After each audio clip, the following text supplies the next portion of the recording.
Welcome to the YouTube channel. My name is Brock Ashby. I'm an online personal trainer, body transformation coach based in Sydney, but coach people internationally all over the world with my different workout programs, nutrition guidance, and personal training tools that I help people with. And in today's YouTube video, I want to give some tips on how to mentally manage a fat loss phase. It's not just as simple as losing fat and being shredded and walking around like a Greek god, living your best life, pulling chicks left, right, and center. It can actually be quite difficult mentally for a certain group of people.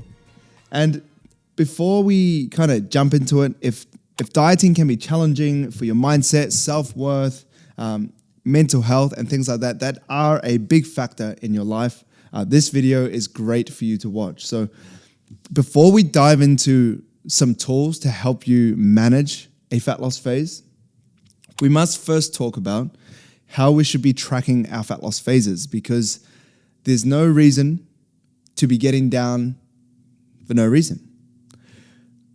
We want to be sure that we are losing fat. And the way to do that is by measuring our weight, by jumping on the scales. I know that can be tricky for some, but it must be done. And if you can't do that, maybe getting someone else to do it for you and record it down could be a useful tool. Taking physique photos, once again, if you don't want to see them, you could get someone else to take them, or you could literally use a self-timer on a tripod and just not look at them, but just have record of them. So if you do have a personal trainer or a friend, or you want someone's opinion on how your physique is progressing that you trust, then you can let them see them. Measuring your waist can be a good tool as well, or any other measurements that you want to track. Some people are fixated on having huge arms. Some people want huge legs, or they want to reduce the circumference of their thighs, things like that. I would measure them as you go as well. And all of this is to be done under the same circumstance, so there are less variables. And the scenario that I like to do that is after waking up, after going to the bathroom, doing a number one or a number two, whatever you have to do in the morning, and before you drink or eat any food, because that is, like, I like to look at it as a clean slate. It's a blank canvas when you wake up, and that's all the variables kind of taken care of. It will be a little bit different if you have a huge meal at night, in comparison to having a smaller dinner, because you probably have less food in your stomach. So you would you would weigh a bit less. But I find that this is a really good way to reduce the amount of variables when you're taking your weight, taking your photos, and taking your measurements. So let's jump into, I've got 5 things for you to mentally manage a fat loss phase. So number 1, and this is really tricky, so I wanted to start with this, removing your emotions from the data. More or less weight does not mean less or more worth or self-worth. It's very easy to think in some people's mindsets that if you weigh less, you're a better person. Or if you weigh more, you're not a good person. And it sounds quite dumb to some people. You'll be like, look, it's just weight. But for some people, they do really get attached to their weight, and it is like a sense of confidence or a sense of self-worth that they have, or self-esteem. Like, if I'm feeling lean, I'm feeling good, I'm feeling skinny, I feel great. But then other times when they're not feeling their best, they're not really themselves. Their confidence is taking a hit, they're looking down more, they're going out less, and things like that. So if this isn't you, then you can kind of, I guess, overlook this point. But if it is a struggle for you, I do want to help you to try and remove yourself from the data. It is just weight. So I heard this quote, and look, it can be a little bit lame, but it's kind of like, you aren't fat, you have fat. And that, even though it's not the best quote, I don't love it. It does help kind of paint this picture of you aren't what your body is. You aren't the amount of fat that you carry. It's just an amount of fat that you carry. It's just because you've been overeating. And if you undereat, you can kind of help to solve that problem. So this kind of helps you remove it from it being really attached to who you are. So the more you can remove yourself from that, the more you can kind of focus on making a change and kind of being less attached to it emotionally. The second point, weigh yourself as often as you can handle. Now, this is a reason, and it sounds quite contradictory to the first point where I'm like, try and remove yourself from the data, but because you're going to be getting more data if you weigh yourself as much as you can handle. And if you already struggle with attaching yourself to data, now I'm telling you to weigh yourself as much as you can, but hear me out. if you weigh yourself as often as you can, preferably daily, it can really help for you to see averages and to see trends and to see trajectories as opposed to seeing fluctuations. And especially if you're a woman and you have your monthly cycle, if you weigh yourself daily, it's going to help you to actually take your cycle into consideration, because you do hold water in certain parts of your cycle.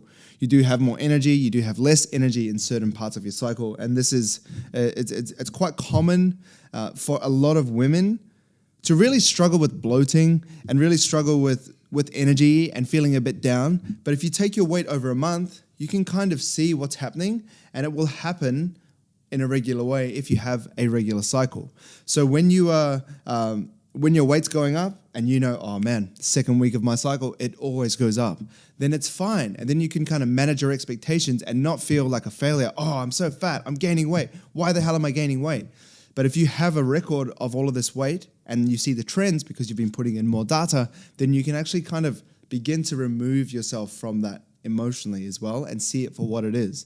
And if you look at it from a monthly basis, with your cycle included every time, and you do see the trends starting to move down and you're focusing on fat loss, then that is going to be a positive thing.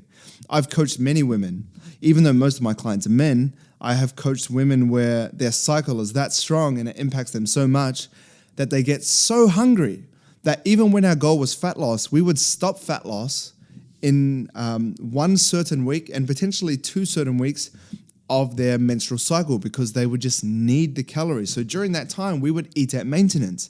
And then the 2 weeks where they felt great and they felt like they could train hard and they felt like they could handle being hungry, that's when we would drop our calories. So we'd go 2 weeks at maintenance, 2 weeks in a calorie deficit, 2 weeks at maintenance, 2 weeks in a calorie deficit, or 1 week at maintenance where they were feeling absolutely horrific and sometimes they wouldn't even train in that week, and then we'd have 3 weeks in a calorie deficit, training really hard with our nutrition dialed in. So it does help women when you weigh yourself daily to kind of see that trend. But for men as well, my weight can fluctuate anywhere between 1 to 2 kilos overnight. So I can go to sleep at 92.3 and wake up at 91 kilos. And I'm like, what the hell? And then sometimes, I can wake up the next day and I'm 92, and then I could be 93, and then I could be, 91 again, and then I could be 89. And then with all these things, it can be confusing. So if I only weighed myself once per week, I might weigh myself when I spike up, and then it could look like I haven't lost weight. But then the next day, if my weight drops down and then the trend is overall going down, I'm not going to see that trend if I only have 4 points of data a month. So if you weigh yourself every day for a month, you have 28 points of data. If you only weigh yourself weekly, you only have 4. And that's a massive difference to seeing what's actually going on. So try to weigh yourself as much as you can handle. Number 3, I've already touched on this, but focus on the trajectory, not on the fluctuations. Like I said, I can fluctuate my weight between 1 to 2 kilos really easily. Bigger people can fluctuate their weight more, smaller people less. It's all relative to how much you weigh. Number 4, track as many variables as you can. So steps, sleep, fiber, as this can give you reasoning for fluctuation. So if your steps are very high, you might lose more weight. If your steps are very low, there might be, your weight loss may be smaller or it may not even occur. So with your steps, instead of looking at daily targets, although that can be a helpful tool, I like to look at it as a weekly budget that you have to hit. And I find that can be a bit more inspiring, because sometimes if your goal is 10,000 per day and you only hit 8, you can feel like a failure. But if you know that it's 70,000 per week and you only get 8,000 one day, you know that if you get 12,000 the next, you've kind of made up that discrepancy.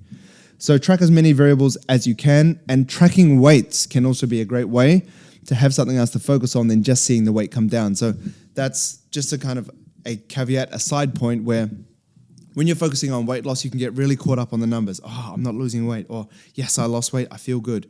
But there is, I think, a big benefit to kind of drawing yourself away from that and also looking at other things like progressive overload. How much weight are you lifting? So that you have your focus on what your body can do, not just what your body is doing, if that makes sense, with your weight loss. Number 5, the last point, take photos even if you cannot look at them. So I touched on this earlier on. It will help to tell you if you're losing fat versus losing weight. So the difference between losing fat and losing weight, I've talked about this before, but quickly, losing fat is holding on to your muscle and losing body fat. Losing weight is losing fat, which is the goal, but also losing muscle. So when we take photos, we can actually see if we're just getting skinnier, we're probably just losing weight. But if we're getting leaner, which is maintaining more muscle mass and dropping the body fat, then that is more of a positive indicator of having a successful transformation, because losing weight is possible without going to the gym. You can just eat less and you'll lose muscle and you'll lose fat because you're at an energy deficit. Your body will just kind of get rid of whatever it needs to. But if you give your muscles a reason to stick around by training hard, applying progressive overload and getting stronger whilst you're losing body fat, then your muscle is going to stick around. And that's what people want. People say they want to lose weight, but really what they want to do is lose fat because muscle is awesome. And that is it. Hopefully this helps you to mentally manage to lose fat. So it's a bit of a kind of niche video. Obviously, if you want to lose fat, you jump into a calorie deficit. Yay, everybody knows that. There's a reason why most diets fail, and this is one of the reasons. People don't really know how to mentally handle it. One thing I'll just add in that I probably should have put in, so we'll make this point number 6, is hunger is part of the deal. So if you know that you're going to get hungry, that it's going to suck, that you're going to sleep with your tummy rumbling sometimes, then you can accept that that's normal. But if you think, oh shit, this is not meant to happen, I'm not meant to be starving before I go to bed, then you'll just kind of pig out and be like, oh, because fat loss isn't meant to feel like this. It's meant to feel good all the time. That's not the case. And that's why no one can really stick to a diet, because it sucks. Feeling hungry is not fun, but to lose body fat, that's what we have to do. And for most of you that are going for fat loss, it's quite hard to hear, but you could do with feeling a bit hungry because you got too much fat. And fat is just stored energy. So when we don't eat, our body eats up that fat as energy, and that's how you lose body fat. Hopefully that helps. If you enjoyed this video, there'll be another one similar to this. Hopefully that YouTube will put in front of you. There'll also be another floating head over here probably. So if you hit that, then you'll subscribe to my channel. If you have any other questions around fat loss or tips that you do to mentally manage your fat loss phase, let me know in the comments, and I'll see you in the next video.